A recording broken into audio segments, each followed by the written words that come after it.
예, 반갑습니다. 이 저녁 시간에 나오시기가 낮에 일하시고 힘드시죠? 아, 안 힘들어요? 네. 아, 예, 역시 남구는 아까 오니까 생생지락을 이렇게 써놨던데 공부를 하는 목적은 뭡니까? 예, 우리의 생각을 바꾸는 겁니다. 새로운 것을 알게 되면 생각이 바뀌는 거고 생각이 바뀌면 세상이 바뀌는 겁니다. 그래서 우리는 이 세상을 바꾸기 위해서 이 자리에 왔다 이렇게 생각하시면 되겠습니다. 예, 오늘 제 강의는 이 그림으로 시작해서 이 그림으로 끝날 겁니다. 어릴 때부터 다 가지고 놀았던 장난감이죠. 또 이 자리에 연세 드신 분들은 손자, 또 좀 젊으신 분들은 자녀분들하고 아마 오뚜기를 만들거나 또 같이 가지고 노신 경험이 있을 겁니다. 신기하죠? 네. 왜 신기합니까? 너무 예, 넘어져도 일어서고 넘어져도 일어서고. 근데 말이에요, 권투 선수들이 상대방을 탁 주먹으로 쳐가지고 쓰러뜨리는데 또 일어서고 두 번 쓰러뜨리는데 또 일어서고 계속 일어서면 어떻게 되겠어요? 예, 어우, 저 사람이 내보다 센가 보다 이런 느낌을 가지게 되죠. 예, 근데 오뚜기가 이렇게 일어서는 비밀은 어디에 있습니까? 만들 때 우리가 만든다고 생각하고, 근데 이거를 만약에 저 밑에 안 넣고 저 머리에 두면 어떻습니까? 넘어지면 끝이죠. 못 일어서죠. 그래서 우리가 국가로 보면 어떻습니까? 나라로 보면 나라도 이 오뚜기 같은 나라면 그런 나라가 강한 나라다. 또 그런 나라가 잘 살더라. 또 그런 나라의 국민들이 행복하더라 하는 겁니다. 왜 그런지 지금부터 설명을 할 겁니다. 우선 국민이 행복한 나라. 우리나라 지금 조금 후에 설명드리겠습니다만 우리나라 행복지수가 174개국 중에 56입니다. 행복합니까? 불행합니까? 야, 우리는 지금 수준이 상당히 높은데 국민들은 56이나 쳐져 있어요. 행복도는. 이게 매년 저기 유엔에서 3월 20일 날 발표를 합니다. 행복하지 않아요. 근데 이 행복을 연구하는 스위스의 유명한 경제학자가 있습니다. 브루노 프라이 교수입니다. 나는 이 프라이 교수 가문을 잘 압니다. 이 집안은 전부 다 경제학 학자들입니다. 그 브루노 프라이 교수는 행복을 연구합니다. 경제학적으로 행복을 연구합니다. 그래서 이 사람이 전 세계적으로 유명한 분인데 우리나라에도 이분의 책이 번역이 되어 있습니다. 해피니스 경제학의 혁명이라는 책입니다. 근데 이분이 쭉 연구를 해보니까 어떤 나라 국민이 행복하냐? 지방자치가 잘 된 나라일수록, 그 다음에 직접민주주의를 많이 실시하는 나라의 국민일수록 다른 여건이 동일하다면 더 행복하더라. 스위스 내에서도 조사를 쭉 해보니까 마찬가지더라. 그래서 예를 들어 가지고 스위스에도 직접민주주의를 많이 실시하지만 지방에 따라 다릅니다. 이 독일어를 쓰는 지역에서 많이 하고 저기 불어 지역에서는 많이 안 합니다. 그래서 불어 지역인 제네바에 살던 사람이 바젤로 이사 가는 것만으로도 행복 지수가 10%가 올라가더라 하는 걸 밝게 됩니다. 자, 국가에 있어서 이 무게의 중심은 뭡니까? 권력이죠. 국가의 무게의 중심은 권력입니다. 권력의 속성은 뭡니까? 결정권이죠. 어떤 문제를 어떻게 할 것이라 결정하는, 국가의 예산을 어떻게 배정할 것인가, 무슨 사업을 할 것인가, 뭐 이런 걸 결정하는 그것이 결정권이 권력이죠. 이 권력이 머리에만 있을 때 이런 나라는 곧 패망할 것이다. 그래서 그렇게 망한 나라가 어디입니까? 로마. 로마도 이것이 이 결정권이, 권력이 평민에게 또 귀족에게 나눠져 있을 때, 그럴 때 번창했습니다. 그런데 이게 모든 권력이 황제에게 집중되었을 때 로마는 서서히 망하기 시작했다. 그래서 역사학자들은 이렇게 얘기합니다. 로마의 멸망은 시제로부터 시작되었다. 우리는 시제를 영웅으로 알고 있죠. 그러나 로마를 멸망으로 이끈 단서를 마련한 사람이다. 그 후에 이제 황제가 등장하죠. 황제가 등장하면서 모든 권력이 황제로 집중되면서 황제가 그 호화스러운 생활을 유지하기 위해서 국민들을 착취합니다. 그렇게 되면서 로마가 멸망합니다. 또 소련도 마찬가지입니다. 소련도 처음에 잘 나갔죠. 소련의 발전 전략은 이겁니다. 농민들을 철저하게 수탈해가지고 공업을 발전시키는 겁니다. 그래서 농민들을 집단 농장에 몰아넣고 목표량을 못 채우면 강제 수용소로 보냈죠. 그렇게 해서 굶어 죽은, 맞아 죽은 사람이 얼마나 되느냐? 아무도 모릅니다. 그런데 요즘 짐작하면 한 3천만에서 5천만 정도가 굶어 죽고 맞아 죽지 않았느냐.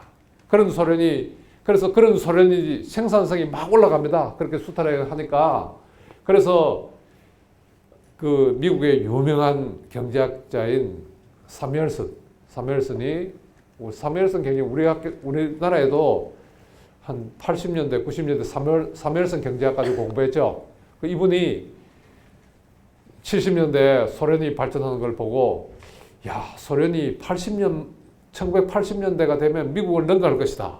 이렇게 예언을 했어요. 근데 소련의 생산성 증대는 거기서 끝납니다. 그리고 이분이 소련이 80년대가 돼도 능가를 못하니까 90년대가 되면 능가할 것이다. 이랬는데 90년대 더 망했죠. 그러다가 소련이 결국 분열돼서 망하는 그런 결과를 가져옵니다. 핵심은 권력이 전부 다 수뇌비에 집중되어 있었기 때문에 손발이 안 움직이는 겁니다. 머리만 움직이는 거죠. 현장에 가면 다른 거죠. 그래서 소련의 유명한 일화가 있습니다. 그게 뭐냐면 이제 공산당에서 각 공장에 하달을 합니다. 못을 4톤씩 생산해라. 이러니까 정말 별의별 일이 다 벌어집니다. 한 공장에서는 4톤짜리 못을 하나로 만듭니다. 놀랍지 않아요? 그럼 뭐 어디에 쓰겠어요? 근데 목표량은 채웠잖아요. 그런 나라가 안 망하면 이상하죠. 또 베네치아, 우리가 이제 베네치아, 거기도 이게 제도가 개방적일 때, 그때는 흥했지만 권력이 귀족에게 집중되면서 망해가기 시작하더라. 그러니까 권력이 집중되면 망하고, 권력이 분산되어서 손발이 잘 움직이고 이러면 흥하더라 하는 거죠. 자, 그래서 이게 권력의 중심이라는 게, 권력의 중심을 아래로 끌어내리자. 이게 오늘 내 강의의 요지입니다. 아래라는 게 어디입니까? 예, 국민에게로. 그래서 우리 헌법은 국민 주권을 보장하고 있죠. 그 다음에 지방에게로. 권력이 내려올 때. 그래서 나는 권력의 하방이동이라는 말을 쓸까 합니다. 권력의 하방이동. 그렇게 하면 그 나라의 국민이 행복해지고 그 나라가 경제적으로 부강하게 되고, 또 세 번째, 그런 나라가 강하다. 소련이 또 중국이 모택동 치하에서, 소련이 스탈린 치하에서 그렇게 강한 것 같았지만 결과는 모택동도 대약진 운동할 때 국민들이 한 5천만 정도 굶어 죽었습니다. 예. 그래서 이제 중국이 많이 바뀌었죠. 그런데 어떤 사람은 또 이렇게 얘기합니다. 중국이 요즘 속도로 가면 몇 년 안 가서 우리나라를 능가할 것이다. 그런 말 많이 하죠. 불가능합니다. 왜? 중국은 여전히 공산주의 국가입니다. 언론의 자유도 통제되어 있고, 그래서 지금 이렇게 하는 거는 정치적인 안정이 오면서 일시적인 현상일 것이다. 정치 체제를 근본적으로 바꿔주지 않으면 소련 짝이 날 수도 있다. 근데 요즘 뭐 중국은 많이 개방을 해서 뭐 소련하고 좀 달라지겠지만, 그러나 지금의 발전 속도를 유지하기는 어려울 것이다. 정치 체제를 근본적으로 바꿔줘야 된다. 그래서 어떤 나라는 예를 들어서 이티오피아나 뭐 필리핀이나 이런 데는 자기의 능력과 상관없이 그 이티오피아에 태어났다는 사실만으로 모든 국민이 배를 굶어야 되죠. 나라의 번영과 이 빈곤을 결정하는 게 뭐냐에 대해서 여러 가지 연구가 행해지고 있지만, 최근에 우리나라에도 번역된 국가는 왜 실패하는가 하는 책을 쓴 에스모글루와 로빈슨은 이렇게 합니다. 정치 제도가 국가의 번영과 빈곤을 좌우한다. 어떤 정치 제도를 갖느냐에 따라서 확 달라진다. 왜냐하면 그것이 경제 제도를 결정하기 때문에. 그래서 권력을 분산시키는 그런 정치 체제를 가진 나라가 흥하고 강하고 국민들이 행복하더라 하는 거죠. 자, 또 넘어가도록 하겠습니다. 예. 이게 나라냐? 이 말이 등장한 것은 최근입니다. 세월호 사태 때 등장을 했고, 그 다음에 촛불 시위에서 많이 등장했던 그런 구호죠. 그런데 이 구호가 등장하기 전, 한 10년 전까지만 해도 대한민국은 세계가 부러워하는 기적의 나라였습니다. 정말 기적의 나라입니다. 왜냐하면 2차 대전 이후에 독립된 나라 중에서 원조 받던 국가에서 원조하는 나라로 경제적으로 성장한 나라는 유일하게 대한민국입니다. 두 번째로 정치적으로 독재 국가를 극복하고 민주화된 유일한 나라가 대한민국입니다. 그래서 한 몇 년 전에 하노바 대학에, 베트남의 하노이 대학에 갔더니 젊은 교수가 우리나라 헌법을 열심히 연구하고 있어요. 그 현행 헌법의 출발점이 된 86년, 87년의 민주화운동. 거기에 대해서 내보다 더 상세히 알고 있는 거예요. 그래서 왜 이렇게 열심히 한국 헌법을 연구하냐 했더니, 자기들은 민주화를 이루지 못했지만 대한민국은 이루지 않았냐. 그것도 최근에 이룬 국가이기 때문에 선망의 대상이다. 이렇게 얘기를 했습니다. 그러던 대한민국이 지금은 젊은이들이 헬조선이다. 이렇게 하고 절망을 하고 있습니다. 왜 그렇게 됐는가? 대충 보면 이런 한 4가지 정도, 이외에도 여러 가지 원인이 있겠지만 내가 중요하게 보는 건 그겁니다. 첫 번째, 국가가 있어야 될 자리에 국가가 없다 하는, 우리가 세금을 내는 이유가 뭡니까? 우리가 세금을 낼 테니까 우리가 어려울 때 국가가 나를 지켜달라 하는 거죠. 그래서 그걸 위해서 젊은이들은 청춘을 바쳐서 국방의 의무를 기꺼이 이행하죠. 그런데 막상 위기에 처하니까 국가가 국민을 보호해주지 못하더라 하는 현상들이 요즘 자주 나타나고 있습니다. 단적인 예가 세월호 사건이죠. 세월호 사건, 메르스 사태, 또 가습기 사건, 또 지진이 일어났을 때 국가가 대응하는 방법, 이런 것들을 우리가 쭉 보면서, 국가가 이런 게 국가였던가, 그래서 이게 국가냐, 이런 말이 자연스럽게 나오게 되지 않았는가. 세월호 사건을 보면, 저건 나는 국가의 시스템이 만들어낸 재앙이라고 봅니다. 국가의 시스템이 만들어낸 재앙. 왜냐하면 배가 서서히 넘어가고 진도 어민들은 현장에 승객을 구조하러 가서 대기하고 있었고, 또 해양경찰도 현장에 가 있었고, 시간도 구조할 충분한 시간이 충분하지는 않지만 상당한 시간이 주어졌고, 그럼에도 불구하고 대통령이 한 명의 희생자도 없이 모두 구조하라고 말씀하신 이후에 한 명도 구제하지 못하는 사태가 벌어집니다. 왜 그러냐? 해양경찰이 현장에 가서면 제일 먼저 해야 될 일이 뭐겠어요? 승객 구조죠. 승객을 구조하기 위해서는 어떻게 해야 됩니까? 승객을 탈출시켜야죠. 지금 다 대기하고 있으니까, 구조하려고 대기하고 있으니까 빨리 탈출시켜라 하고 선장을 찾아야 되겠죠. 그런데 이 해경은 승객 구조에 관심이 없었습니다. 뭐 하고 있었냐? 제일 먼저 한 일이 뭐냐? 현장 사진 찍어가지고 중앙에 보고하는 일, 보고하고 있었다. 그리고 보고만 끝나는 게 아닙니다. 그 다음에는 지시가 오기를 기다리고 있었습니다. 그래서 한 어민이 다른 어민하고 무슨 통화를 합니다. 뭐라고 하느냐? 이 배에 수백 명의 승객이 탔다고 하는데 밖으로 나와야 구조할 거 아니냐? 구조할 거 아니냐?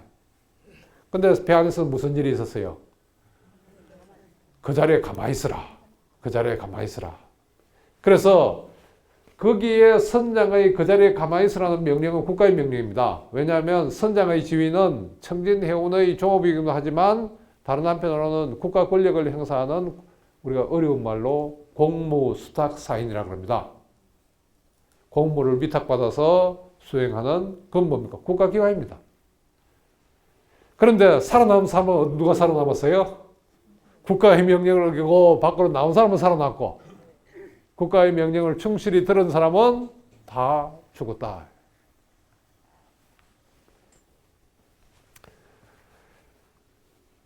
여기하고 아주 선명하게 대비되는 것이 그 몇 년 전에 있었던 허드슨강의 기적입니다. 배가 허드슨강에 불시착을 합니다. 150명의 승객과 5명의 승무원 모두가 구제되죠. 모두가 구조됩니다. 왜 그러냐? 모든 지휘 명령권을 누가 가졌습니까? 뉴욕의 재난방재청, 또 소방서, 여기서 다 관할해서 구조를 하니까 그게 가능했던. 백악관에 보고하지 않았어요. 보고는 했겠죠. 그러나 지시를 기다리지 않았습니다. 현장에서 구조했기 때문에 가능합니다. 만약에 미국에서도, 허드슨에서도 백악관에 보고하고 백악관의 지시를 기다리고 있었더라면 세월호와 똑같은 일이 벌어졌을 거다. 무슨 차이가 있습니까? 시스템의 차이죠. 하나는 중앙 집권화되어 있고 하나는 지방 분권화되어 있고, 이것이 생과 사를 갈랐다. 이렇게 볼 수 있는 겁니다. 그 다음에 두 번째, 대한민국은 대단히 부패한 국가다. 이건 또 숫자로 밝혀집니다. 174개국 중에서 원래 이 부패 인식 지수가 52입니다. 상당히 부패하다. 그런데 부패의 원인은 어디에 있습니까? 이것도 역시 권력이 집중되어 있기 때문에 나타나는 현상이다.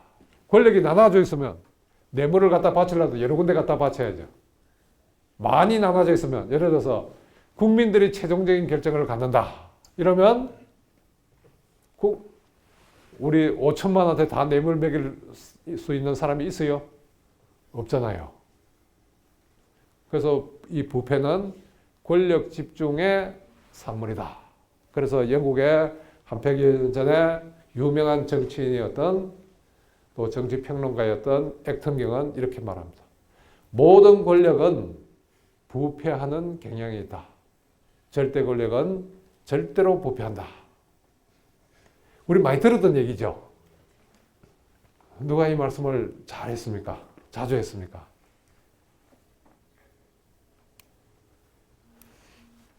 김영삼 총재가 이 말씀을 자주 했죠. 아마 강연할 때 거의 이 말씀을 빠뜨리지 않았어요. 절대 권력은 절대로 부패합니다. 그런데 이분이 대통령이 되고 난 뒤에는 한 번도 그 말씀을 안 하셨어요.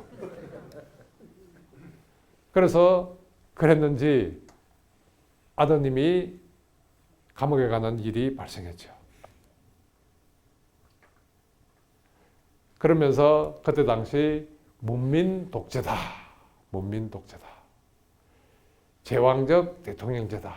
이런 말이 나오고 그 후 대통령들의 뒤끝이 다 안 좋았죠. 다 안 좋았다. 거기서 부패가 삭트는 것이다. 김대중 정부에서 장영자 사건을 비롯해서 여러 가지 부패 사건이 있었죠. 그 다음에 불행한 국가다. 불행한 국가다. 이건 아까 설명을 드렸죠. 이것도 권력이 집중되어 있습니다. 국민들은 무력감을 느낍니다. 우리가 나서도 안 되더라. 이게. 누가 해줘요? 권력자가 해결해 줘야 되는데 권력자는 안 하더라. 이게. 우리의 문제를 해결해 주지 못하더라. 그럼 우리 스스로 할 수 있어야 되는데 스스로 할 수 있는 것은 아무것도 없다. 국민들은 무력감을 느껴요.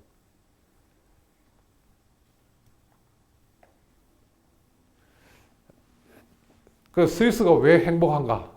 이런 예를 하나 들어봅시다. 어느 화장품 외판원이 회사에 납품을 합니다. 그런데 돈을 안 줘요. 그 왜 안 줍니까? 이런 그 회사가 따졌어요.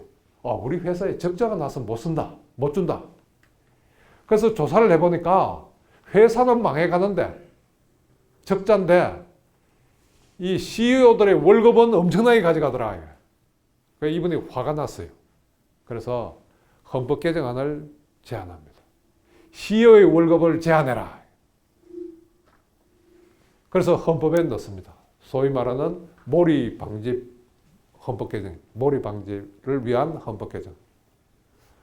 속 시원하잖아요. 그러면 국민들이 행복이라는 게 뭡니까? 주관적인 만족감이죠. 기분이 좋겠어요, 안 좋겠어요? 행복도 올라가죠. 그런데 우리는 고치라도 안 고치죠. 그럼 어디로 갑니까? 길거리로 뛰쳐나가죠. 길거리로 뛰쳐나가고 외치면 그나마 외칠 수 있는 것만 해도 괜찮아요. 외칠 수조차 없으면 우리는 완전히 절망할 거예요. 근데 외쳐도 메아리가 없죠. 그러면 역시 또 불행해지는 겁니다. 우리 국민이 스스로 결정할 수 있다면, 결정해버린다면 많은 부분에서 우리가 해냈다 하는 느낌이 있겠죠. 아까 그 스위스 아까 내가 스탈린 얘기 듣고 모택동 예를 들면서 그게 진짜 강한 게 아니다 이런 얘기를 했죠. 진짜 강한 나라는 어떤 나라냐? 스위스 같은 나라입니다. 스위스는 군대가 없습니다. 그런데 위로 가면 프랑스, 옆으로 가면 독일, 또 그 옆에 오스트리아, 그 밑에 이탈리아 다 강대국입니다. 그 사이에 낀 조그만 나라가 스위스거든요. 그래서 이걸 견딜 수가 없어서 우리는 중립국이다 이렇게 선언하는데, 그런데 중립국이라 말하면서 그 앞에 형용사를 하나 넣습니다. 무장 중립국이다. 누구든지 우리나라를 침공하면 그냥 두지 않겠다 이렇게 했는데 몇 번 위기가 있었습니다. 그런데 2차 대전 전에 히틀러가 스위스를 침공하려고 합니다. 스위스는 군대가 없기 때문에 평소에 장군도 없어요. 그래서 장군을 임명합니다. 정권을 주는 거죠. 그래서 장군이 군대를 소집합니다. 놀랍게도 48시간 안에 70만 대군이 형성되는 겁니다. 그래서 스위스는 독일을 대놓고 이렇게 얘기합니다. 우리가 당신들을 이길 수는 없다. 그러나 우리는 알프스 산 중턱으로 가서 땅굴을 파고 끝까지 저항할 것이다. 그러면 당신들도 20만 원 죽을 것이다. 이렇게 얘기를 하니까 히틀러가 겁이 나서 못 들은 겁니다. 근데 우리가 스위스의 사진 이래 보면 아펜젤의 그 초원 언덕 위에 그림 같은 집이 있죠. 부럽습니다. 그런데 그 집에 지하 창고에 가면 뭐가 있는지 압니까? 대포가 놓여 있습니다. 항상 그 가족들이 정비를 합니다. 언제든지 쓸 수 있게. 그런 나라가 강하다. 근데 왜 이게 48시간 내에 총 들고 나오느냐 이게. 이 나라는 우리가 만든 나라다. 우리가 만든 나라다. 그런 나라가 강하더라. 그 다음에 이제 세 번째 갈등 국가. 대한민국은 갈등이 대단히 심각한 나라. 얼마나 심각하냐? OECD 국가에서 두 번째로 심각한 나라다. 제일 심각한 나라는 어디냐? 터키입니다. 요즘도 터키는 갈등 속에 있는 거죠. 왜 그러냐? 종교 문제가 심각합니다. 그다음 두 번째 인종 문제, 민족 문제. 뭐 이런 것이 있기 때문에 거기의 갈등은 구조적인 겁니다. 그런데 우리나라는 갈등이 심해야 될 이유가 없어요. 우리나라가 다종교 국가지만 종교 분쟁이 있어요, 없어요? 거의 없잖아요. 교회 앞에 절이 있어도, 절 옆에 무슨 원불교가 있어도 뭐 별로 그냥 지내잖아요. 그래서 우리나라 사람들이 진짜 그런 거 보면 마음이 넓은 거예요. 똘레랑스. 프랑스 사람들은 똘레랑스 이래가지고 뭐 자기들이 관용이 넓은 것처럼 이래 얘기하지만 신교, 구교 같은 종교예요. 신고, 구교 간에 같은 하나님을 두고 싸웠는데 몇백만이 죽은 거예요. 그래가지고 뭐 한 50만, 60만이 외국으로 또 탈출합니다. 그래가지고 이제 그게 유럽의 공업을 발전시키는 그 동기가 된 거죠. 왜냐하면 기술자들이 다 빠져나온 거예요. 얼마나 빠져나왔냐? 은행가들도 다 빠져나옵니다. 다 빠져나와가지고 어디를 갔느냐? 스위스로 갑니다. 스위스로 가는데, 그래서 은행가들이 다 빠져나가니까 돈이 없잖아요. 그래서 이 프랑스의 국왕이 사람을 보냅니다. 그러니까 스위스 넘어와도 이 사람들이 망명자들이기 때문에 버젓한 건물에 돈을 빌려주고 금융업을 할 수가 없잖아요. 그러니까 공원의 벤치에서 빌려줍니다. 그래서 그 벤치가 독일어로 방크죠. 그게 뱅크가 됩니다. 근데 와서 뭐라 그러냐? 내가 이자는 후하게 쳐줄 테니, 프랑스 국왕이 이자는 후하게 쳐줄 테니 내가 돈을 빌려갔다는 얘기는 하지 말아달라. 이렇게 하면서 돈을 빌려갑니다. 그것이 스위스 은행 비밀의 출발이 됩니다. 어쨌건 종교 문제하다. 그러니까 프랑스 사람이 결국 관용적이 아니다 이게. 근데 오히려 우리가 훨씬 더 관용적입니다. 종교적인 측면에서 보면. 그리고 우리 민족 문제 없잖아요. 그럼에도 불구하고 왜 갈등이 심각할까? 갈등의 주범은 누구일까요? 예? 빈부격차. 예. 뭐 빈부격차 되겠습니다. 그럼 빈부격차를 누가 만들었냐? 정치인들이 만들어낸 겁니다. 정치인들이 제도를 잘못 만들어서. 그러면 이 갈등을 해결해야 되는 사람이 누구예요? 정치인들이에요. 근데 우리나라는 이 정치인들이 갈등의 주범이다. 조그만 갈등을 키우죠. 정치적으로 이용하기 위해서. 갈등이 없으면 만들어내죠. 왜 그러냐? 그런데 그 갈등으로 인한 비용이 엄청납니다. 대가가. 1년에 82조 내지 246조의 경제적 손실을 가져온다는 겁니다. 우리나라 원래 예산이 얼마죠?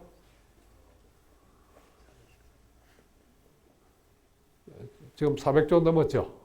뭐 한 420조 정도 됩니다. 그러면 거기에 5분의 1 내지 2분의 1입니다. 그게 갈등으로 인해서 희생되는 비용입니다.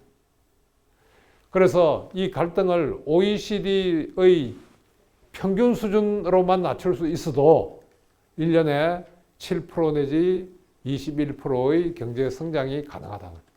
이거는 곧 무엇의 문제입니까? 우리 경제의 문제입니다.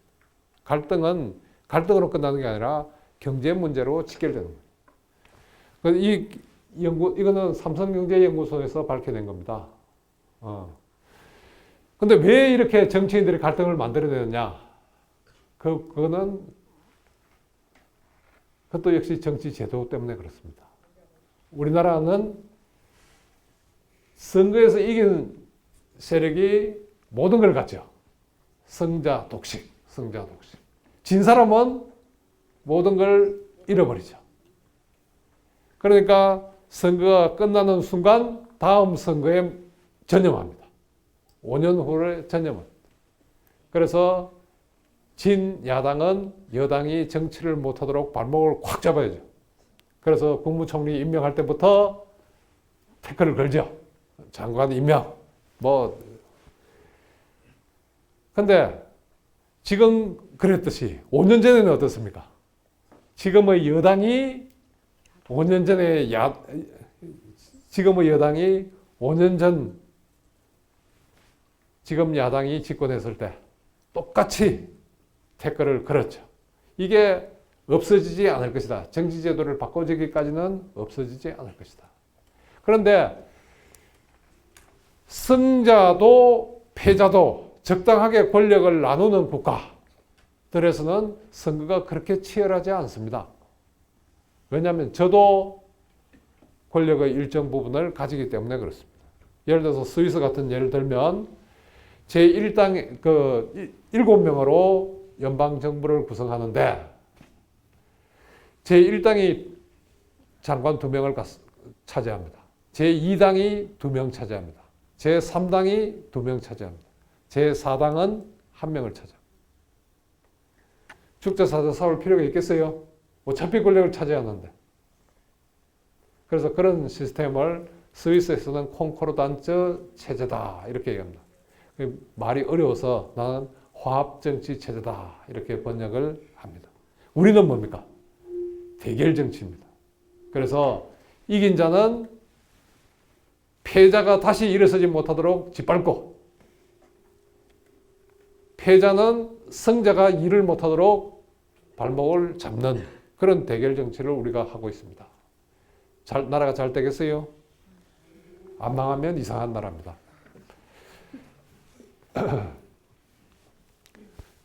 예, 그래서 이런 것이 아까 말하는 내가 예를 들었던 국가는 왜 실패하는가? 이거는 아담 스미스가 썼던 국부론에 대비해서 신국부론이라고도 표현합니다. 왜 어떤 나라는 잘 살게 되고 어떤 나라는 빈곤하게 되는가. 그 저자인데 에스 모글루와 로빈슨입니다. 이 책은 참 재밌어요. 근데 이 책의 메시지는 아주 단순합니다. 정치 제도가 국가의 번영과 빈곤을 결정하는 근본 원인이다. 그 다음에 이 사람의 책에 대해서 서평을 쓴 사람이 그 유명한 제러드 다이아몬드입니다. 정치 제도의 착취성과 포용성이 국가의 빈곤과 번영을 50% 정도 결정한다. 근데 이 정치 제도가 결국은 뭡니까? 헌법입니다. 헌법. 헌법이 나라의 운명을 좌우한다. 잘 사는 국가로 가느냐, 못 사는 국가로 가느냐.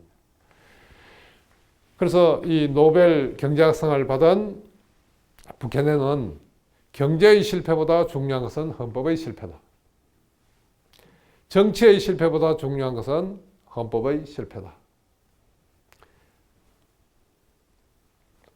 그러니까 뭡니까?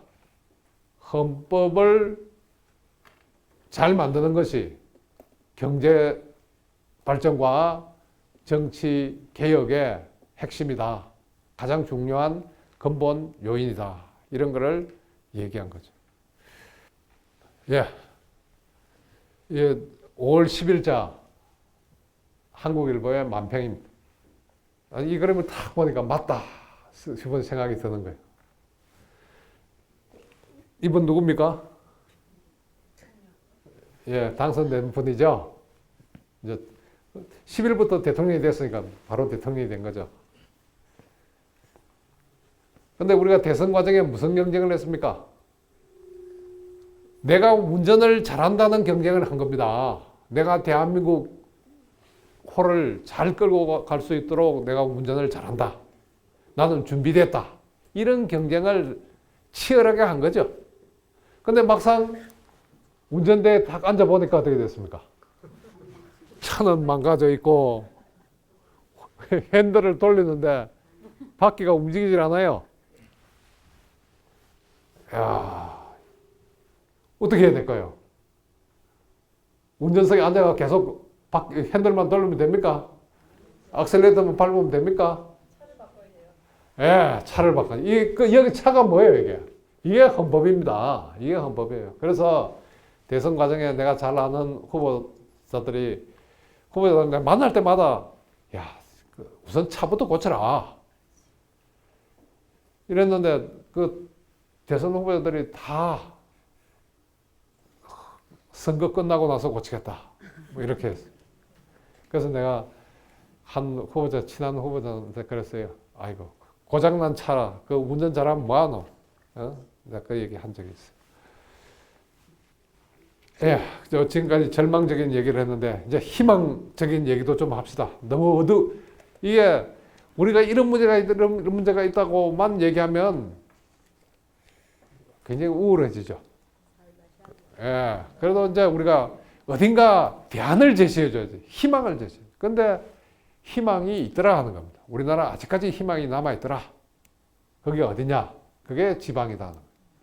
내가 여기 몇 가지 사례를 들어놨는데 이 사례들은 국가가 나서니까, 중앙정부가 나서니까 안 되던 거를 지방이 나서니까 되더라. 우리는 어려운 일이 있을 때마다 대통령 나와라, 장관 나와라, 무슨 이렇게 얘기하죠.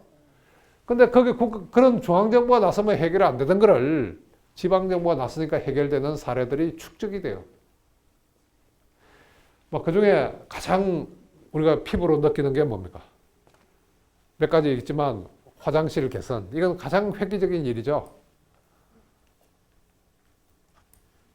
근데 이 화장실 개선을 중앙정부가 안 한 게 아닙니다. 우리가 한국관광회 이런 걸 정해가지고 화장실 개선을 위해서 엄청 노력했어요. 근데 중앙정부가 나섰을 때 화장실 개념의 컨셉은 뭐냐? 물 청소 깨끗이 하는 겁니다. 그렇게 하고 푯가루 뿌리고 또 최고로 이 의식에 앞선 사람의 제시하는 방법은 그리고 거기에 화장실 안에 꽃병 갖다가 장미 한 송이는 꼽아 놔봐라. 그런데 그 기간이 지나면 어떻게 됩니까? 다 도루묵이죠. 도루묵이 옛날로 돌아가는 겁니다. 그래서 외국에서 1990년대만 하더라도 한국의 안내책자에 한국을 잘 소개하고 그 끝에다가 뭐라고 적어놨냐. 주의사항. 한국의 화장실은 대단히 더러우니 아침에 나갈 때 반드시 호텔에서 용변을 보고 나갈까. 이렇게 되어 있었습니다. 근데 지방자치가 되고 실시되고 월드컵을 시행하게 되자 이 천지개벽이 일어난 거죠. 그래서 이걸 수원에서 시작됐는데 그때 당시에 이제 서울시장이 심재덕 시장이죠. 나중에 이제 국회의원 하시다가 지금은 돌아가셨습니다. 그 이제 이분이 내가 물어봤어요. 이분한테. 저하고는 좀 가까웠어요. 그러니까 이분 덕분에 내가 세계 화장실 협회 이사가 됐어요. 근데 내가 물어봤어요. 왜 그런 발상을 하게 됐습니까? 이랬는데 이분이 그런 말을 해요. 우리가 전통적으로 손님을 이렇게 초청을 하면 집안 청소부터 하는데 그래서 내가 청소하려고 이렇게 여러 군데 둘러봤는데 수원역에 탁 가서 화장실 문을 한번 열어보니까 야, 이건 아니다. 이런 생각이 들었다는 겁니다. 그래서 화장실을 정말 바꿔줘야 되겠는데 이왕 바꿀 거 확 바꿔버리자. 그래서 퍼뜩 머리에 떠도는 게 뭐냐. 화장실을 우리 원래 고상하게 말해서 뭐라 그럽니까? 절에 가면 뭐라 해놨어요? 아, 해우소. 그죠? 여기에 버금가는 개념이 해우소라는 개념을 뛰어넘지는 못하지만 그래도 영어 표현에도 비슷한 게 있죠. 네, 레스트룸이라고. 그죠? 그래서 이 용병 보는 것이 아니라 이 휴식을 취하는 곳. 이렇게 한번 바꿔보자. 이렇게 해서 확 바꿨어요. 그래서 처음으로 만든 화장실이 아주대학 앞에 반딧불이 화장실입니다.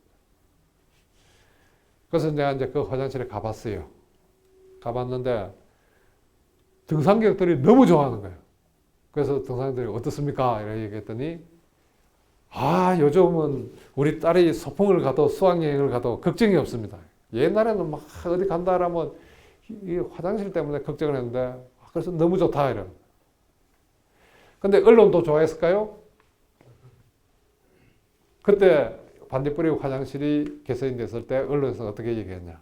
아파트 공사비보다도 더 많은 돈을 낭비했다. 예산 낭비. 이렇게 비난들을 했습니다. 그래서 제가 또 물었습니다. 아니, 웬 돈을 그렇게 많이 썼습니까?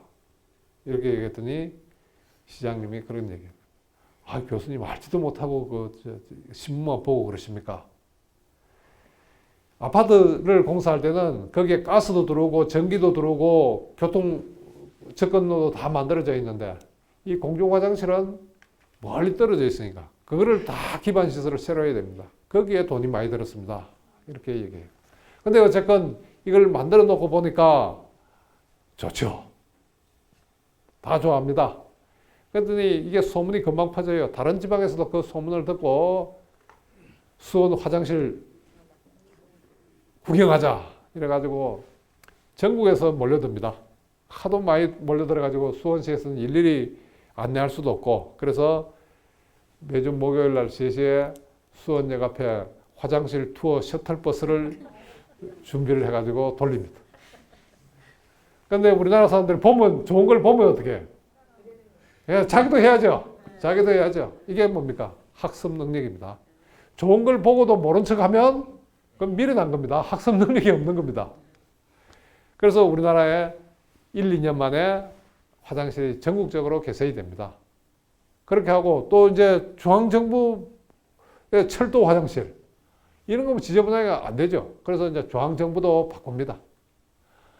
이렇게 됐더니 이 소문이 요즘 글로벌 시대 아닙니까? 이게 나라 밖으로 또 퍼져나가요. 그래서 32여 개국에서 대한민국 화장실 좀 보자. 이렇게 몰려듭니다. 그래서 브라질, 멕시코, 스페인, 싱가포르 뭐 등등 몰려오는데 아예 그냥 매스컴을 총동원해서 오는 나라가 있습니다. 어디겠어요? 우리나라보다 화장실 더 들어온대. 예, 중국이죠. 그래서 중국의 북경방송, 신화통신,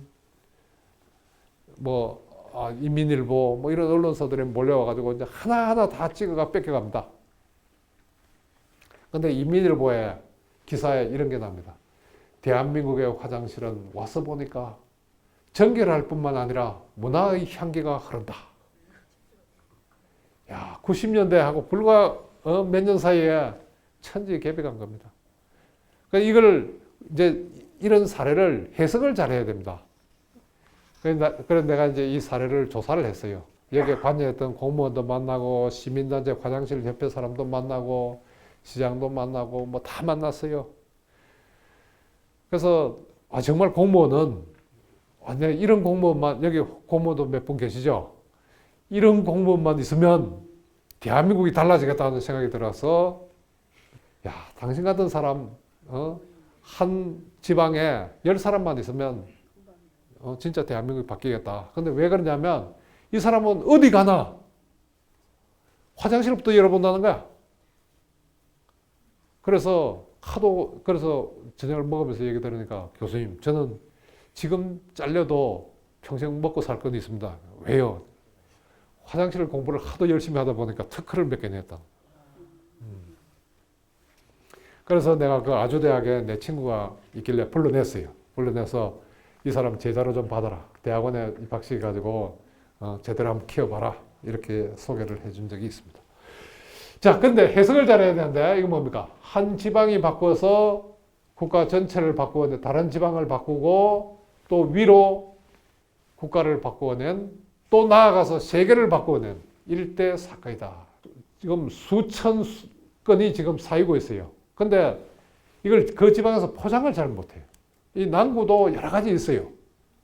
근데 그래서 내가 몇 가지 사례를 들었어요. 뭐 가장 또 눈에 띄는 게 이 도심 하천 정비죠. 양재천으로 시작해서 울산천, 대전천 뭐 이렇게 해서 과거에 이 기피시설 코를 찌르는 악취가 나던 그거를 시민들의 휴식 공간을 다 돌려줬죠. 뭐 그 다음에 또 CCTV 요즘 막 이 범인 잡아내는데 효자죠. 근데 이걸 누가 설치했어요? 이것도 지방이 먼저 설치했습니다. 먼저 국가 경찰이 나서가지고 이게 CCTV를 설치하겠다 했으면 절대 설치 못했어요. 왜? 인권 침해. 근데 요즘은 이제 이게 너무 많이 퍼져가 요즘 역시 인권 침해의 우려는 있습니다. 그러나 이게 지방이 했기 때문에 주민들 믿습니다. 아, 설마 우리를 감시하기 위해서 했겠냐? 뭐 이렇게 하는 거죠. 그 외에도 쭉 역사들이 이렇게 쓰여가는 거죠. 내가 조금 전에 구청장님한테 여쭈었더니 이제 동네 명칭도 남구가 뭐냐? 이제 우리 이름도 한번 바꿔보자. 그래서 미추홀구로 바꾼다는데 혹시 아십니까? 예. 바꾸면 이어서 결정하면 끝이지. 그것도 법률을 개정해야 된다 해서 지금 기다리고 있다고 내가 얘기 들었습니다. 예. 자, 이 도표는 대단히 중요한 도표입니다. 뭐냐? 이 한국행정연구원, 이 국책연구기관입니다. 여기서 해마다 국민 2,000명을 상대로 묻습니다. 물어서 책자로 냅니다. 그래서 사회 통합 실태조사입니다. 여기서 여러 가지 질문을 하는데 내가 따온 거는 공공기관의 신뢰도에 대한 겁니다. 이 국민 2,000명에게 어떤 기관을 신뢰하느냐 이렇게 물었습니다. 자, 우리는 그림을 보지 말고 제일 신뢰할 수 없는 기관이 어디겠어요? 아, 그렇죠. 뭐 우리 국민 국회를 제일 신뢰할 수 없다. 예. 신뢰도를 조사했더니 매우 믿는다는 거의 없습니다. 1.1%.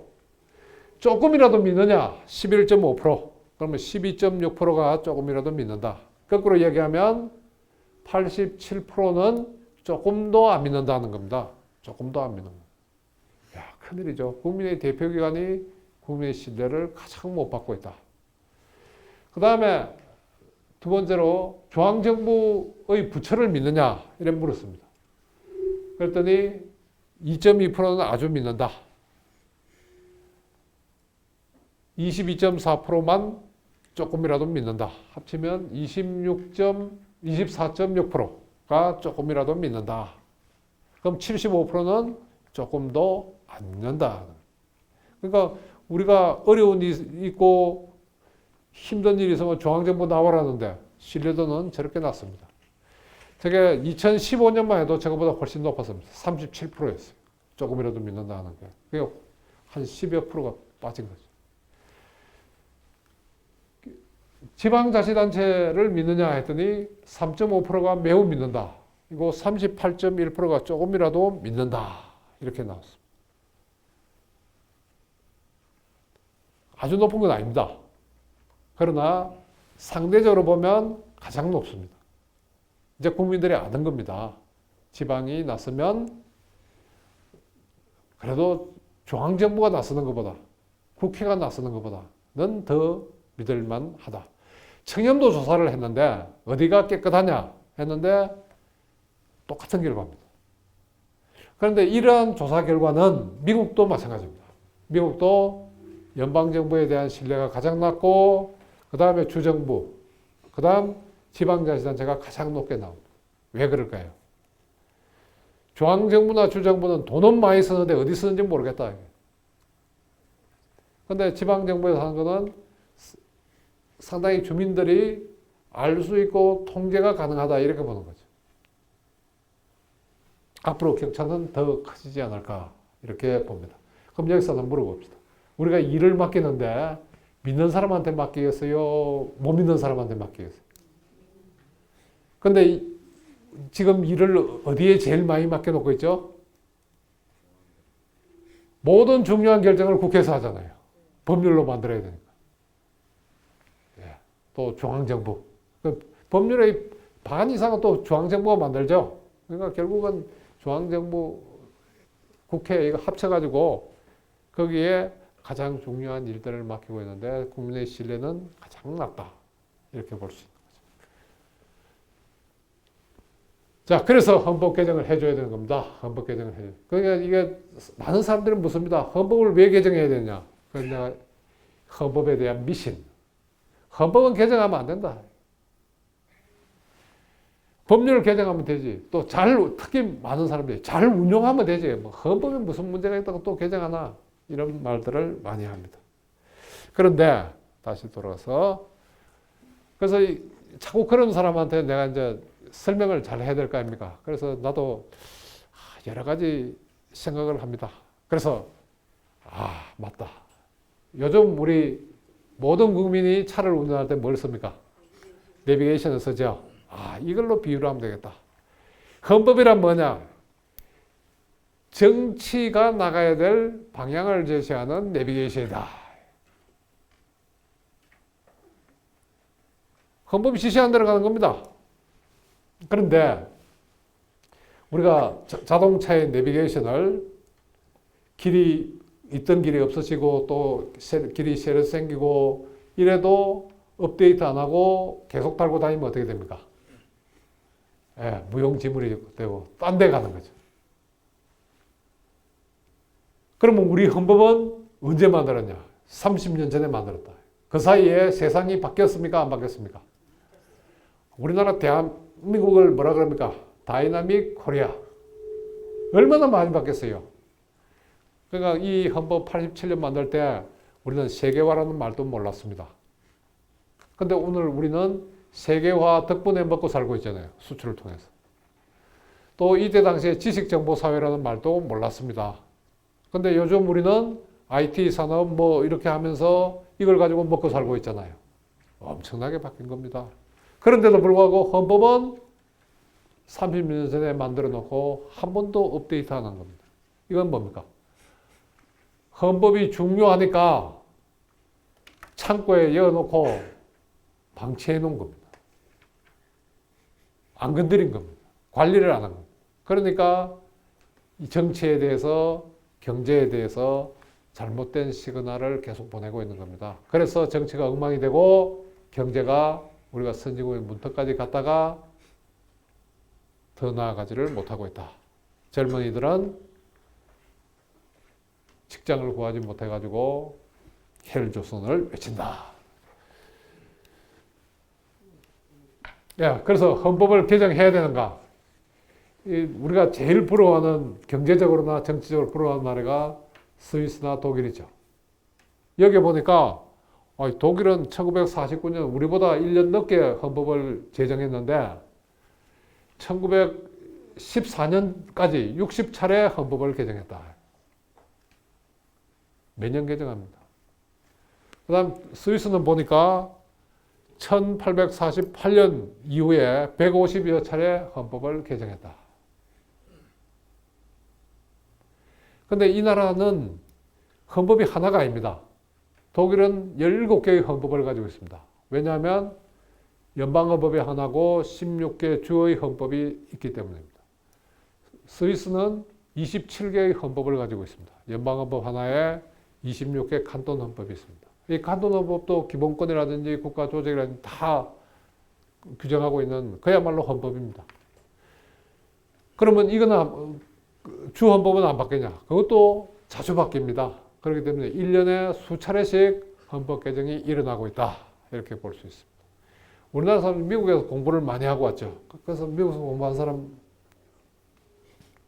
이렇게 얘기합니다. 미국은 헌법 자주 개정 안 하는데 대한민국은 9번이나 바꿔가지고 또 바꾸지 않냐. 미국은 1787년에 헌법이 제정된 이후 27차례 헌법이 개정됐습니다. 지금 4건이 진행 중입니다. 국회를 통과해가지고 각 주의 비준을 받고 있습니다.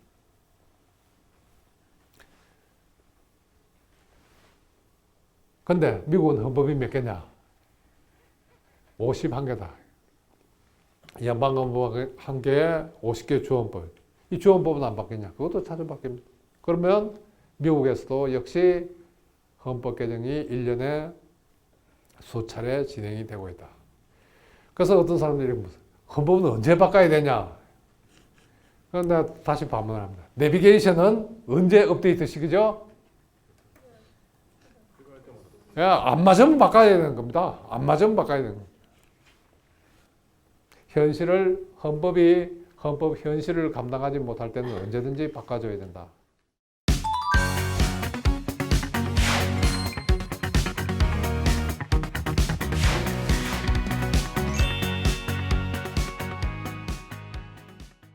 예, 그 다음에 왜 지방분권 개헌을 해야 되느냐? 이게 오늘 본론입니다. 왜 지방분권 개헌을 해야 되느냐? 첫 번째, 잘 살기 위해서. 잘 살기 위해서. 경제적으로 발전하기 위해서. 번영하기 위해서 해야 된다. 이게 우리가 관심이 제일 많죠.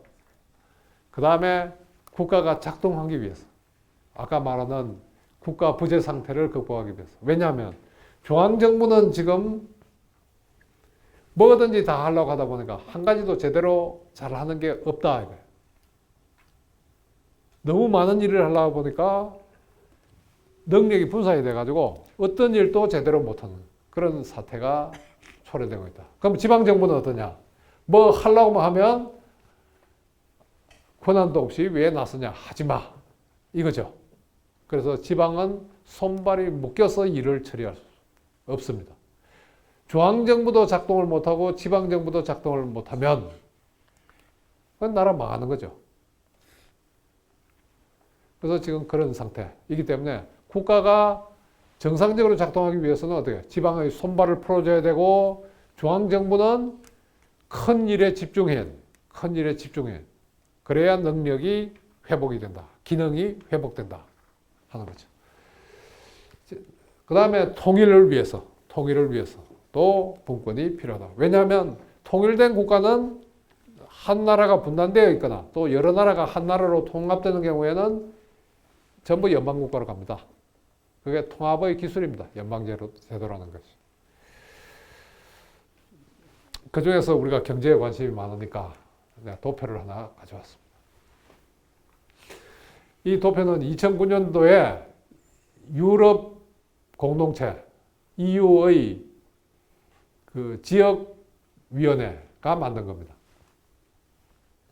이거 보면 저 밑에 X축, 밑에 가로로 되어 있는 축이 지방분권의 정도입니다. 그 다음에 세로축, Y축은 소득 수준입니다. 그래서 위로 갈수록 소득이 높고 아래에서는 오른쪽으로 갈수록 지방분권이 많이 된 나라입니다. 근데 여기서는 잘 안 보이시죠? 글자가. 이게 많이 줄었네요. 근데 이 안에 가운데 선이 하나 쫙 있죠. 직선. 이건 뭐냐? 지방분권이 안 된 나라일수록 소득 수준이 낮더라. 소득 수준이 높은 캐나다나 미국이나 스위스나 벨기에 이런 나라들 보니까 어떻습니까? 분권이 많이 된 나라들이더라. 그래서 이 도표가 제시하는 건 뭡니까? 잘 살려면 어디에 속해야 되겠습니까? 오른쪽 꼭대기로 갈까요? 왼쪽 아래로 갈까요? 예, 오른쪽 꼭대기로 가야 되겠죠? 우리가 아까 앞에 기적의 나라 이럴 때 뭐로 기적을 이루었습니까? 산업국가로 기적을 이루었습니다. 산업국가로. 그래서 왜 경제적으로 잘 살기 위해서 우리가 분권을 해야 되느냐 하는 답이 여기에 있습니다. 우리가 후진국가일 때 우리나라 소득 수준이 60년대만 해도 저기 이디오피아하고 비슷했죠. 그리고 북한보다는 못 살았죠. 못 살았습니다. 근데 그때 당시에 이제 우리가 이 경제 개발을 위해서 한 정책이 뭡니까? 선진국 뺏기기입니다. 그러니까 이때 당시는 선진국이 왜 잘 사는가? 그거를 따라하면 되는 겁니다. 그러니까 정답이 있던 시대를 살았던 겁니다. 그래서 국가 권력을 집중시켜서 경제개혁원의 엘리트들이 국민 행동 매뉴얼을 만들어 가지고 전 국민을 동원시켜 가지고 나간 겁니다. 그것이 한강의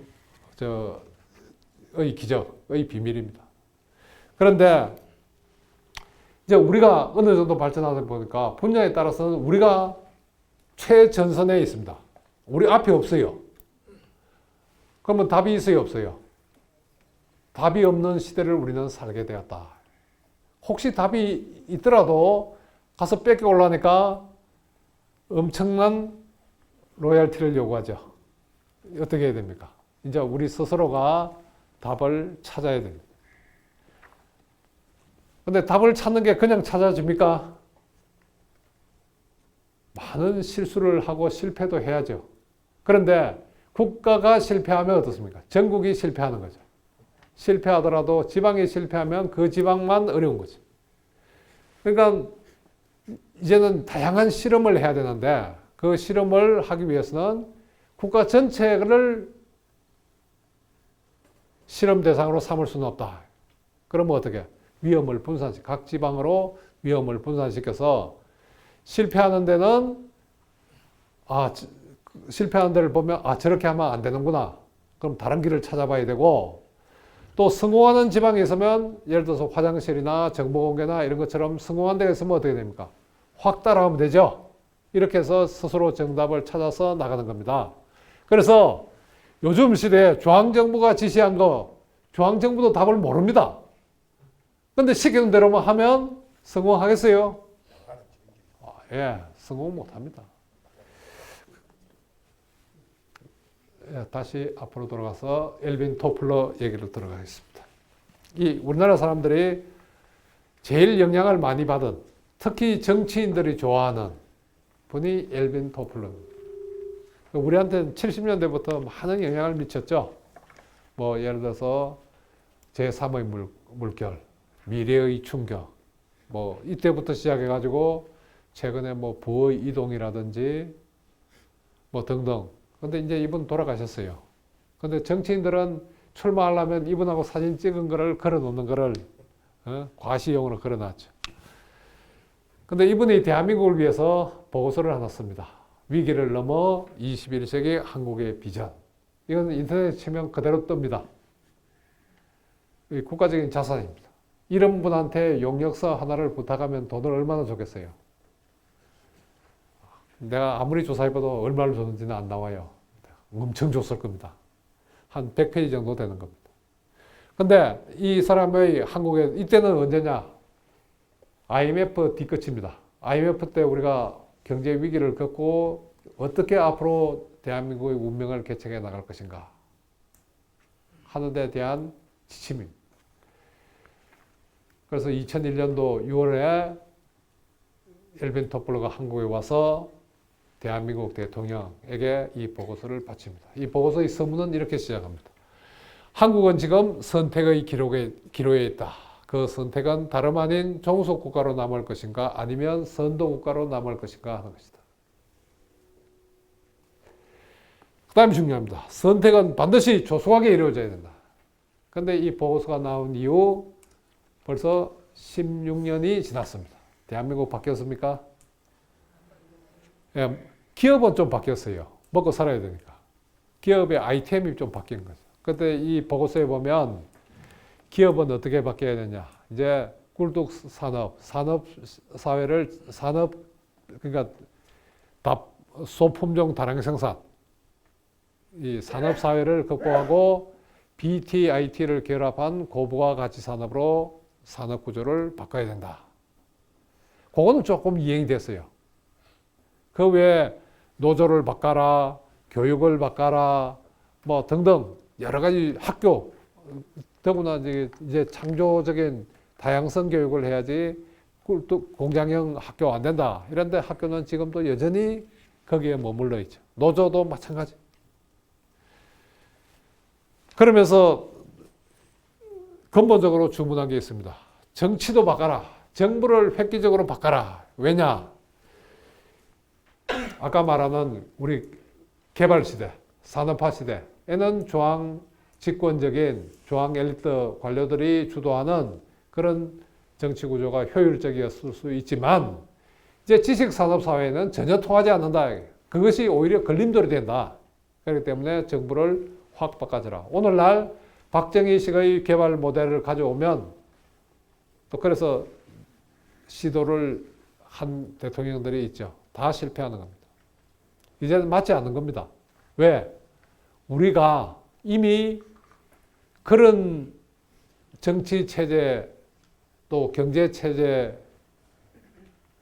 통해서 발전시킬 수 없을 정도로 우리가 성장했기 때문에 그렇습니다. 우리는 그 정도는 넘어버렸어요. 그런데도 불구하고 과거의 수단으로 한국을 발전시키려면 그건 불가능하다. 그래서 어떻게 해야 되나? 헌법을 개정해야 된다. 근본적인 정치 제도를 바꿔줘야 된다. 하는 거죠. 자, 그래서 우리 헌법이 어떻게 되어 있길래 바꿔야 되냐? 아까 내가 잠깐 얘기했죠. 헌법이 국민의 손발을 묶어놓고 있다. 이제 손발을 풀어야 된다. 근데 이게 이렇습니다. 오늘날 아까 세계화 시대란 말을 했죠. 과거에는 대한민국과 일본과 중국과 뭐 독일과 스위스가 이렇게 경쟁을 했습니다. 근데 오늘날은 그렇게 경쟁합니까? 아니죠. 우리 인천이 요코하마와 함부르크와 이렇게 경쟁하는 거죠. 도시와 도시의 경쟁입니다. 그런데 우리나라 도시는 손발이 묶여 있고 외국의 도시는 손발이 자유로워요.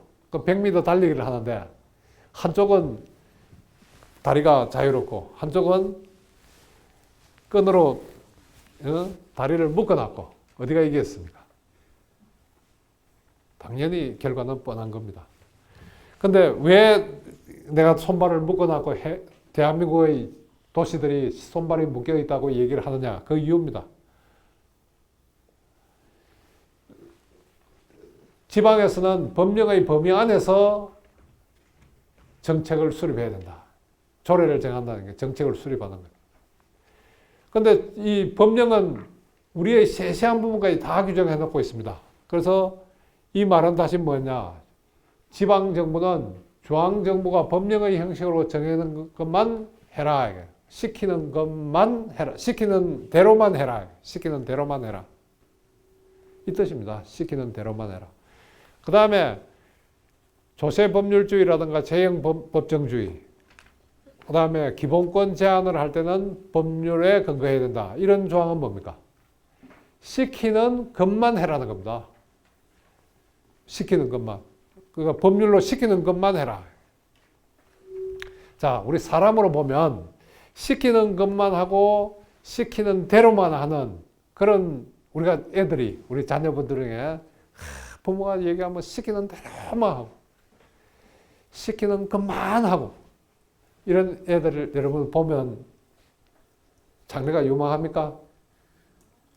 키우기는 참 쉬워요. 키우기는 참 쉬운데 이 거친 세파종에 자기의 문명을 개척할 수 있을까 걱정되죠. 근데 또 반면에 막 부모한테 대들고 밖에 나가서 사고 치고 이런 애들도 있죠. 그런 애들 보면 막 속상해 죽겠죠. 근데 그런 부모들은 오히려 낫습니다. 그래서 나는 항상 그렇게 생각하라고 얘기를 합니다. 자식이 반항하거나 사고를 치면 저놈이 큰일 나고 몸부림을 치는구나. 그리고 이해를 해줘야 돼요.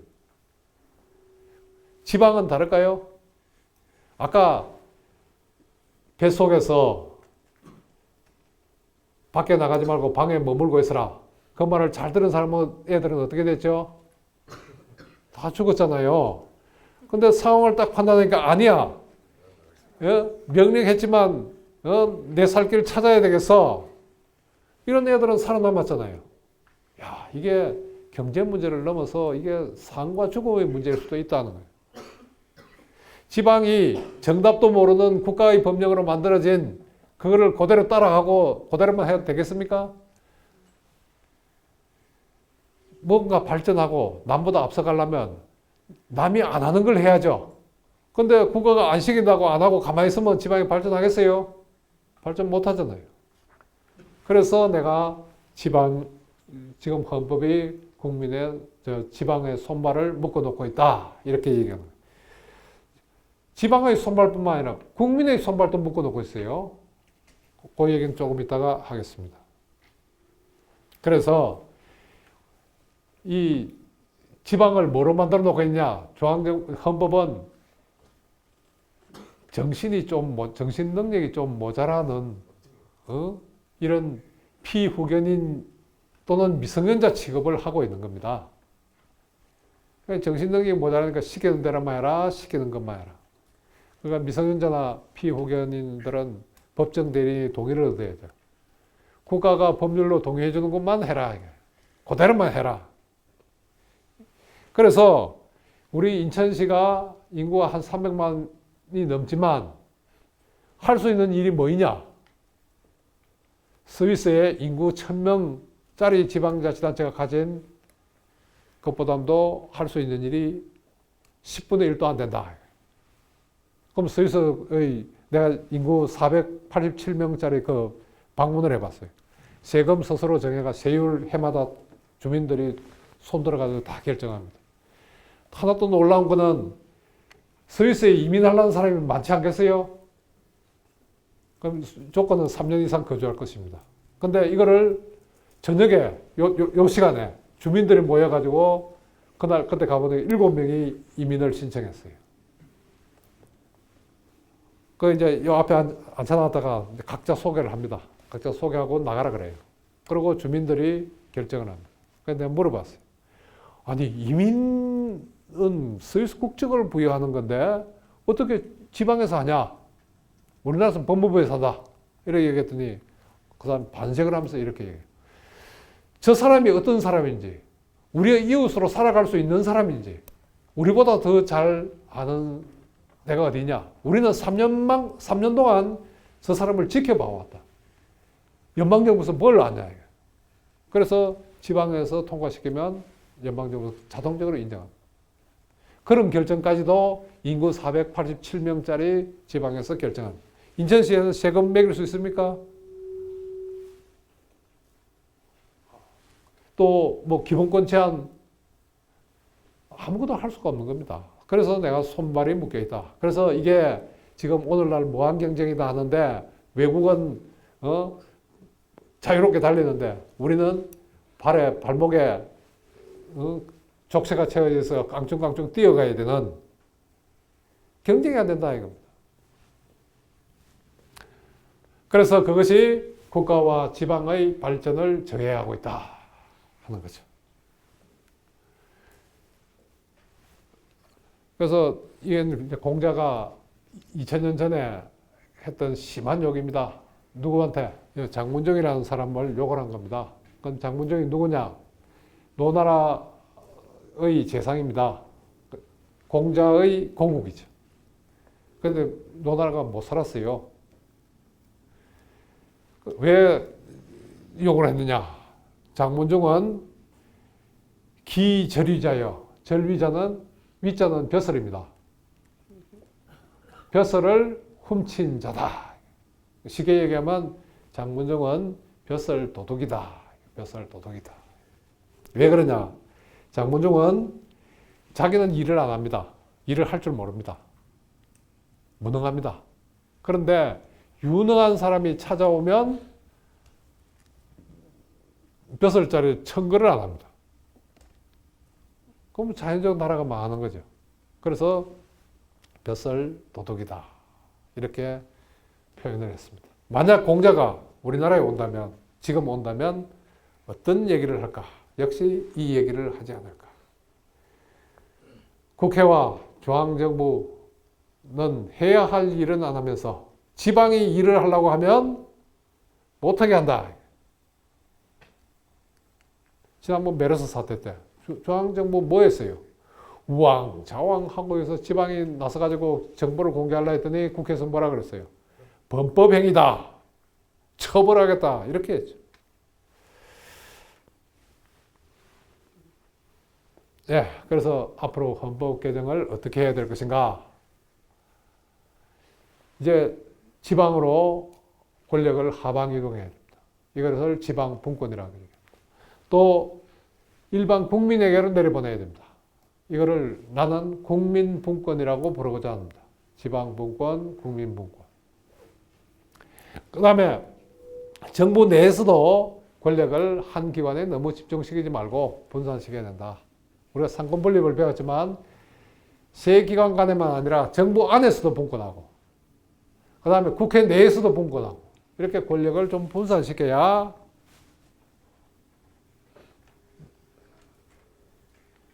권력이 집중됨으로 인한 남용이 줄어들게 된다. 부패가 줄어들게 된다. 또 서로 이걸 권력을 나누다 보면 서로 경쟁하게 되는 거죠. 경쟁을 통해서 혁신이 일어나고 그것이 국가의 효율성을 높이는 거죠. 그래서 이제 국민에게로 권력을 넘기자. 국민에게로 권력을 넘기자. 즉 다시 말해서 모든 경우에 넘기자는 게 아닙니다. 국회가 정치인이 안 해야 될 일을 하면 국민이 주권자라면 어떻게 해야 됩니까? 막아야죠. 주권이라는 게 뭡니까? 최종적인 결정권입니다. 최종적인. 우리 헌법 1조 2항에 대한민국의 주권은 국민에게 있다 해놨죠? 그러면 우리의 대표자와 정치인이 해서는 안 될 일을 하면 국민들이 노할 수 있어야 됩니다. 이게 뭡니까? 국민투표권입니다. 국민투표권. 또 해야 될 일을 안 하는 겁니다. 그러면 어떻게? 국민들이 스스로 법률을 만들 수 있어요. 예를 들어서 지금 국회의원한테 해라 해도 절대로 안 하는 게 있죠. 선거법 고치라. 절대로 안 고칩니다. 왜? 한 30% 표 얻어가지고 한 50% 자리 차지하면 하는데 내놓겠어요? 절대로 안 내놓습니다. 그래서 스위스도 똑같았어요. 그래서 이거를 국민들이 헌법을 개정해가지고 비례대표제를 도입합니다. 그 후에 그랬더니 의회에서 60년 동안 50% 이상을 절대다수를 차지했던 정당이 바꾼 1918년에 그걸 국민투표해가지고 바꿨는데 20년도에 선거를 해봤더니 30%대로 떨어진 겁니다. 그래서 그때부터 스위스가 다당제가 되고 화합정치가 시작이 되는 겁니다. 그전에는 이 자유당 독주 체제였죠. 60년간 그랬습니다. 지금 대한민국이 그렇게 하고 있습니다. 지금 민주당. 지금 이 정부는 소수정부입니다. 네, 소수정부입니다.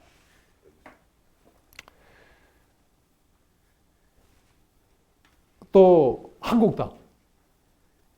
신한국당이 자유한국, 무슨 한국당이죠?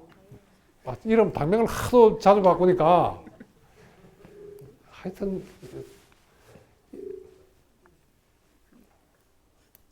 그래서 무슨 한국당이에요? 자유한국당 맞아요? 아, 예, 자유한국당. 거기도 엄청난 이득을 보고 있는 거죠. 얻는 표보다 자릿수가 너무 많습니다. 거기에 비해서 소수당들은 참 어려워요.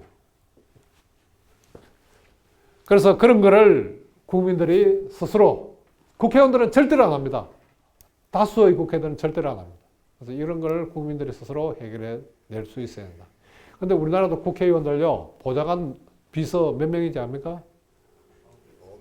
예, 잘 아시네요. 이런 나라 있습니까? 예, 없습니다. 자기 돈으로 하는 겁니다.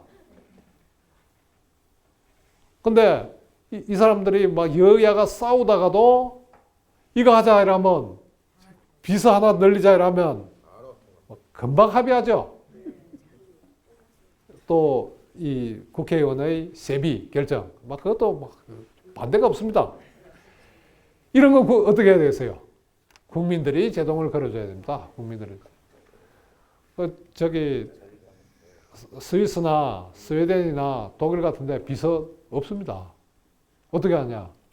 그 원내 정당별로 이렇게 해서 뭐는 있지만 개인 비서 뭐 이런 거 없습니다.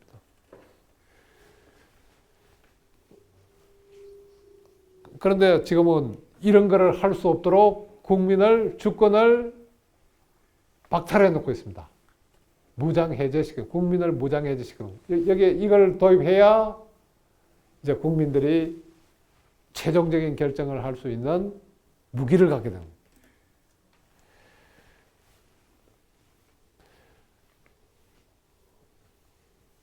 그 다음에 우리가 지방분권 한다니까 많은 사람들이 오해를 합니다. 이런 만화도 나옵니다. 지방분권 하겠다 하니까, 그러면 대통령이나 국회의원, 장관들을 못 믿으면, 그러면 지방의원들은 어떻게 믿냐? 시장군수, 구청장, 지사는 어떻게 믿냐? 이렇게 생각을 합니다. 그래서 이런 만화가 나옵니다. 정부에서 지방분권 하겠다니까, 이 시장군수, 구청장, 지사는 좋아하는데, 국민들은 걱정이 만땅이다. 이거는 지방분권을 잘못 이해한 겁니다. 그래서 이게 개념이 어려워요. 그래서 나는 이런 비유를 쓰고자 합니다. 집안에 가구 배치를 어떻게 할 것인가? 도배를 어떻게 할 것인가? 오늘 저녁 메뉴를 뭘로 할 것인가? 아니면 부부간의 잠자리를 어떻게 할 것인가? 이 결정을 누가 해야 됩니까? 부부가 합의해서 하면 그게 지방분권. 그거를 경주 이시 종친회, 김해 김씨 종친회에서 결정하면 그게 중앙주권. 그렇잖아요. 잘 돌아가겠어요? 종친회에서 할 일이 있습니다. 족보 만들고 가족의 역사 기록하고 이런 건 또 해야죠. 그런데 아주 내밀한 가족까지 다 간섭하려면 안 되죠. 그런데 지금 우리나라가 중앙정부가 국회가 그 짓을 하고 있다. 지방에 내려오면 하나도 안 맞아요. 예, 그 중에서 핵심적인 거, 이제 시간이 거의 다 됐기 때문에 핵심적인 거 얘기했습니다. 이번 헌법 개정에 반드시 실현돼야 될 건 뭐냐? 지금 헌법 40조가 이렇게 규정하고 있습니다. 입법권은 국회에 속한다. 모든 헌법학자들도 다 당연한 걸로 받아들입니다. 그러나 나의 눈으로 보면 엄청난 비밀을 가지고 있는 겁니다. 그래서 이게 학자들의 질문이 권력자들은 제일 싫어합니다. 그래서 학자들을 탄압합니다. 학자를 죽이기까지 하죠. 그래서 갈릴레이도 자기 학설을 부정하죠. 그죠? 재판 때는 태양이 지구 주변을 돈다. 이렇게 얘기했다가 나오면서 뭐라 그랬어요? 그래도 지구가 도는데. 이런 거죠.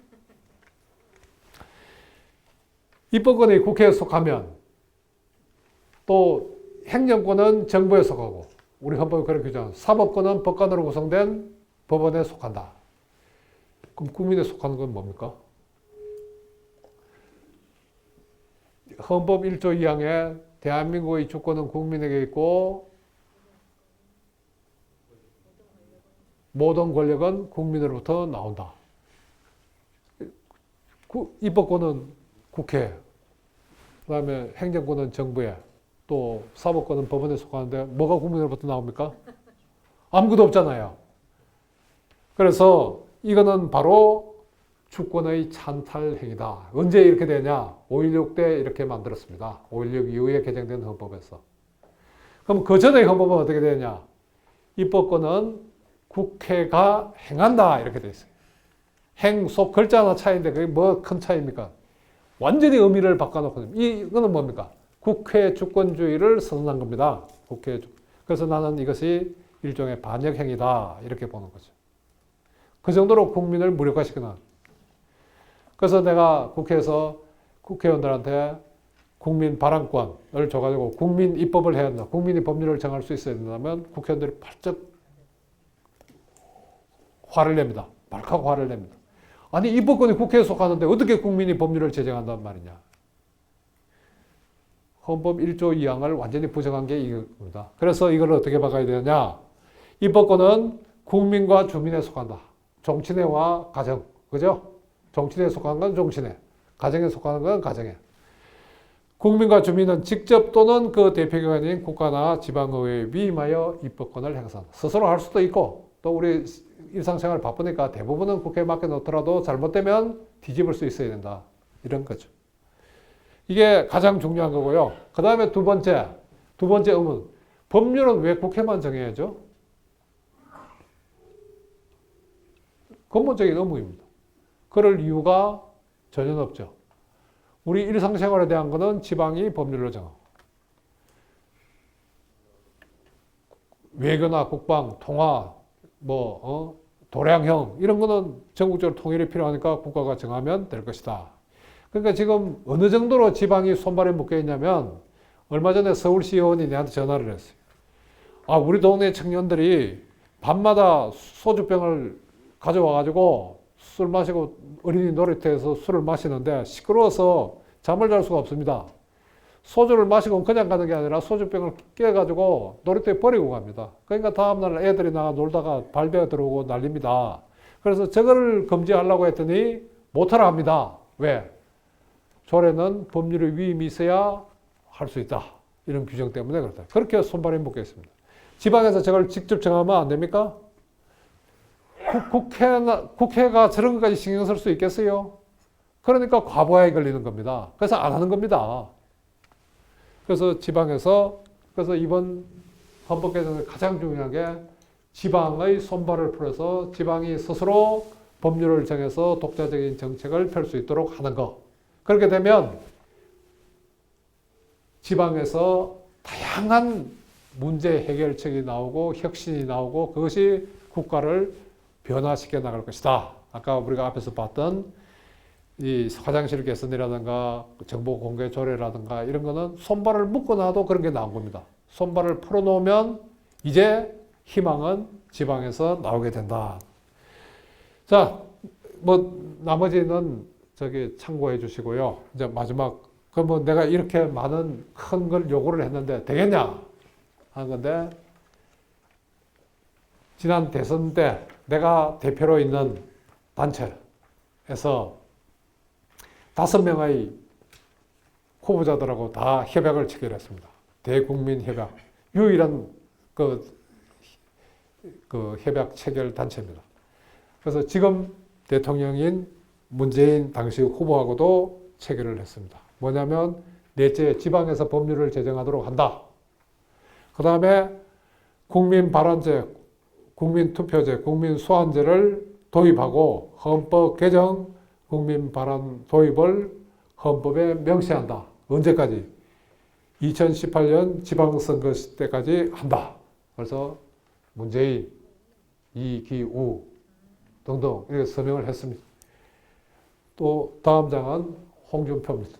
홍준표 후보 등등 안철수 후보, 유승민 후보, 심상정 후보 5명 다 체결했습니다.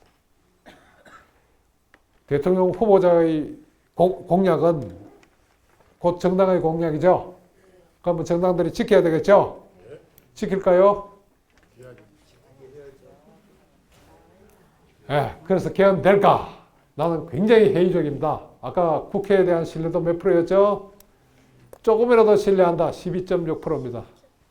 믿을 수 있을까요? 나는 믿을 수 없습니다. 요즘 아마 인천에서 9월 29일 날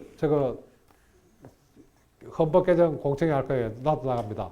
근데 지금 부산에서 했고 오늘 광주에서 했습니다. 11번 하는데 내가 그렇게 국회에서 내가 자문위원으로 있으면서 국회의 안을 만들어가 국민한테 나가서 얘기를 들어라 이랬는데 안 만들었습니다. 그러면 지금은 이러이러한 쟁점만 해놓고 마음대로 얘기하라는 겁니다. 그게 무슨 중구난방으로 지금 나오고 있는 거예요. 그 다음에 국회의원들이 하도 대선에 정신이 팔려가지고 또 싸움하느라고 정신이 팔려가지고 헌법 개정에 안중이 없어요. 헌법 특위에서도.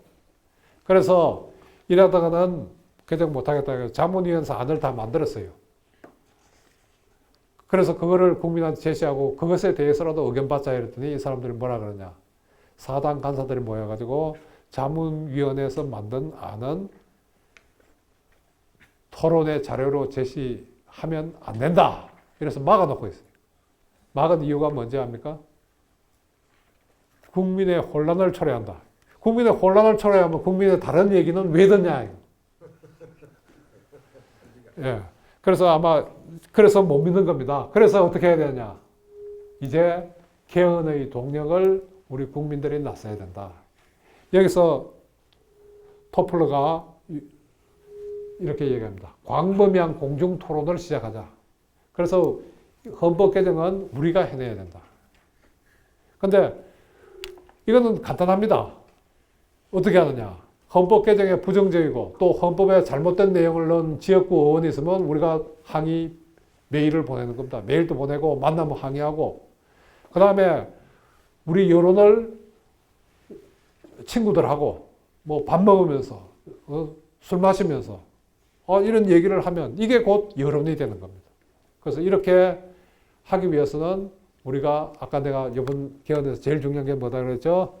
국민 주권 회복. 지금 무장 해제되어 있는데 국민 투표, 국민 발언, 국민 소환 이거 도입하는 거. 그 다음에 두 번째 지방에서 법률을 제정해서 지방 문제를 지방 스스로 해결할 수 있도록 하는 것. 이렇게 하면 대부분의 문제가 해결될 수 있지 않을까. 그래서 결론적으로 말씀드리고 싶은 것은 지금 중앙정부의 수뇌부에 있는 집중되어 있는 권력을 하방 이동시켜서 국민과 지방에게로 결정권을 부여하면 상당히 많은 부분이 해결되고 국민이 행복한 나라, 경제가 발전하는 나라, 그 다음에 대한민국이 강해질 수 있다고 볼 수 있습니다. 예, 오늘 강의는 이걸로 마치겠습니다. 감사합니다.